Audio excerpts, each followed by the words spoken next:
Welcome, listeners, to another episode of the show. I am your host with the most, Chris Talks. Hope that you're having a beautiful day because I am definitely having a good one. So I hope you're having a good one, y'all. Yes.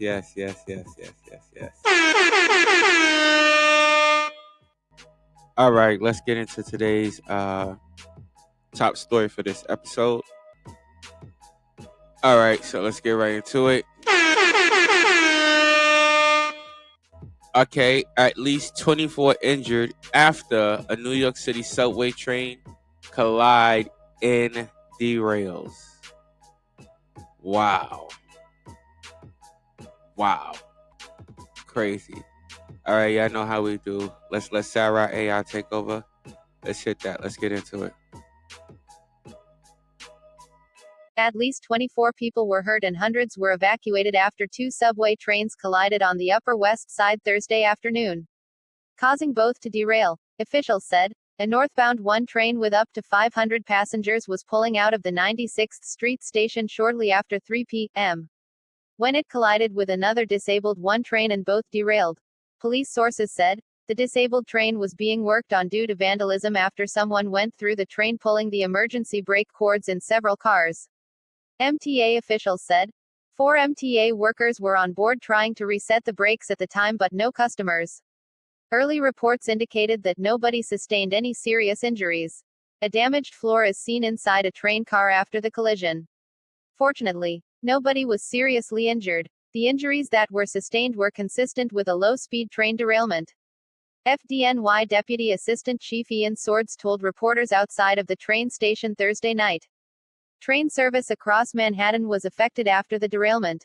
About 300 to 400 additional passengers were also evacuated from a train that was not involved but stuck behind the collision after power was shut down. The passengers got off through the train that had derailed. Officials said. Rich Davey, president of the MTA, said there is nothing to suggest the crash was equipment related and are investigating any human factors that could have caused it. The equipment was working as intended, he said of the switches and signals. Obviously, two trains should not be bumping into one another. He said, we are going to get to the bottom of that. Wow, that's crazy. That is a bugged out situation here. All right, y'all. Y'all already know what I'm about to do. About to drop my view and my opinion on this particular topic. But before I do that, let's pay them bills real quick. If you like this content and want to hear more of it, y'all already know what to do. Hit that subscribe, hit the subscribe, hit the like, and hit that notification button so you know when I put up any videos. Also, check out our Facebook page and our Instagram page where we put up motivational content to help you through your day. All right, so check that out. You ain't had to hit me with both like that, like for real. But let's get right into it. How could I? What opinion would I have on this? Well, the first question is this: what is signals working? That's the only thing I can say about this. Is was the signals working? But let's applaud the NYPD and the fire department for their swift reactions, helping to get those people out. You give them a blowhorn, helping to get those people out very quickly and safely to make sure nobody really got injured. But this train was not, as suggested, this train was not traveling at a very high speed, what they say. And I would say what they say is because the question here is, how fast do you have to be going to bump a train and for it to derail? That's my question. How fast would you have to be traveling? Is this like 5 miles an hour, 6 miles an hour, 10 miles an hour? Like, how fast would you actually have to be traveling? And then they said this happened like around, I believe it was like, was it 96th Street? Can you pull that up on a big screen for me, please? 'Cause I want to find out, was this around 96th Street? No, it doesn't. Okay, well, it doesn't say. Then where does it say 96th Street? Okay, that's when the passengers. Okay, well, passengers exit out. A full car. It says a full car exited. A full car of passenger exit out at 96th Street. But it said Upper West Side. It doesn't say which part, but it just says Upper West Side. Now, what I do know is this. I know that with the New York City trains, when you deal with a lot of them, you do pass a lot of points where they do have intercepting tracks. Where they do, but you have to have the switch. That's when you always see that red light, green light, the yellow light. Yeah, yeah. If you are a New Yorker, you know what I'm talking about. And you also see all the signals, and that would be my first question, which they sort of clearly in their way said that there was no issues or no problems with the switches are with the switches are the signals for the train to transfer over to signal that the what the train ahead or anything like this. So what they're basically saying is that this was a human error, which would to ask the question, then what was the driver of the train doing? What could he or she not see that was clearly being placed in front of their face with the signals? So was this person falling asleep behind the wheel? Is that the question? I just want to know. Is that the question?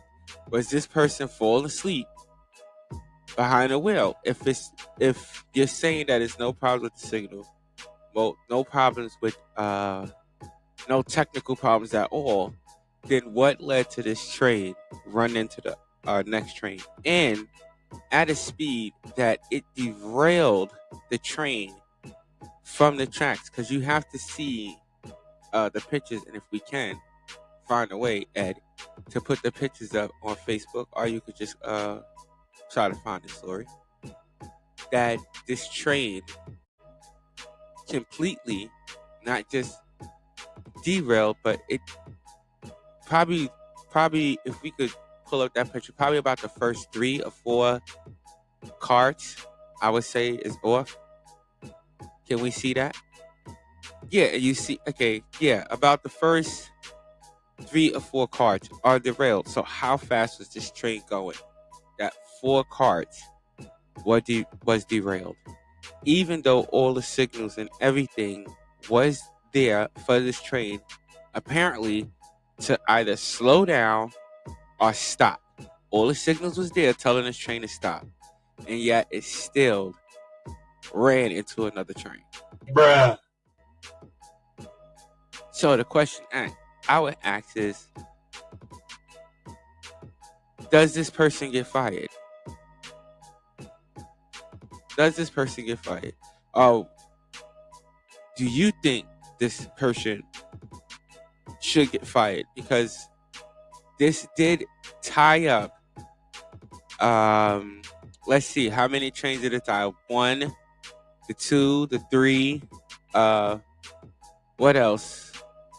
It says the A, B, C, D, the D train. I think the F train as well. So it tied up about, come on, a good like 5 trains. Like, come on. It messed up basically the entire system because of somebody failing to pay attention. And that's what I believe probably took place here. I mean, the evidence is somewhat there. The people said that there was no technical errors and this had to be done manually, right? Well, no, that this was a human error. So this was a human error. And it had to be by the conductor of the train. So the question now is, what type of retaliation is going to come from this? Because 24 people were injured. At least 24 people were injured. So you definitely know some lawsuits. At least 24 is coming. At least 24. Yeah, at least that amount. Now the question is, when these lawsuits and settlements and all these things do come, because they definitely will come, Who pays for that? Who actually pays for that? Bruh. Who? Because as far as I'm concerned, the MTA has been raising the price for transportation for like the last probably 15 probably 15 to 20 years. Bruh. So, I mean, can we give, before I forget, let's give that MTA conductor the dummy buzzer. Yeah. Definitely got to get the dummy buzzer, because what he did, to me, if it is a human error, like they are reporting it, then yes, this had to do with just one person, and that was the conductor, basically not paying attention to any of the signals. Any of the signals. So we have to wonder, was this a newbie? Was this a veteran? Was this somebody?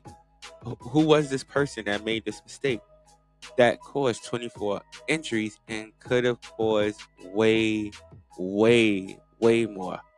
Not just in injuries, but just in damage. Because you got to understand, it costs a lot of money to build just one car. We're talking about 4 or 5 that's destroyed. So what's going to be the price on just that? Just that alone.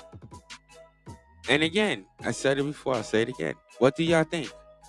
What do y'all think this person, the conductor, and I'm going to end it right here, but what do you think the type of punishment, if any, that this conductor should receive?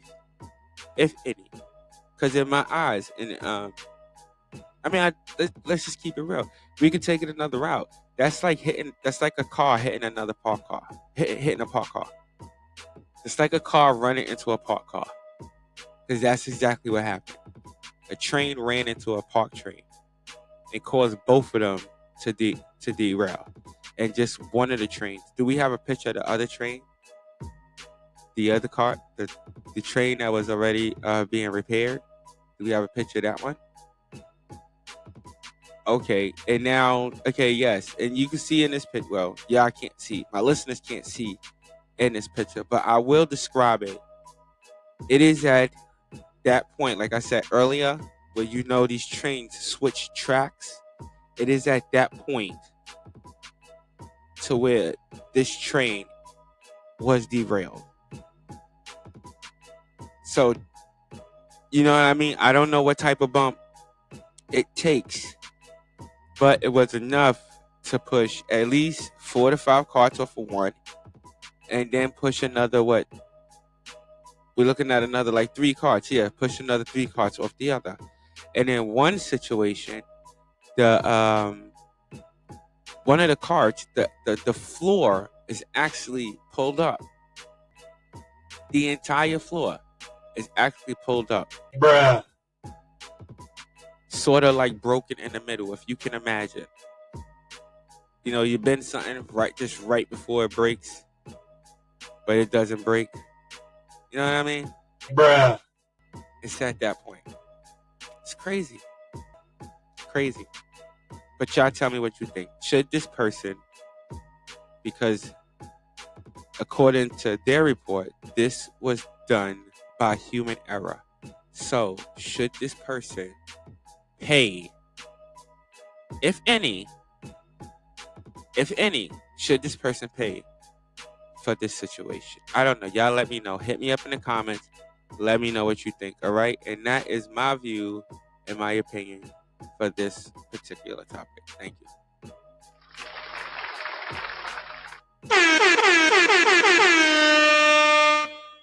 All right, folks. I want to thank all my listeners for tuning in. You could have been anywhere else in the world, but you are here with me, and I so appreciate that. Also, stay blessed and not stressed. Until next episode, you guys, peace out. Thank you for tuning in. Thank you so much.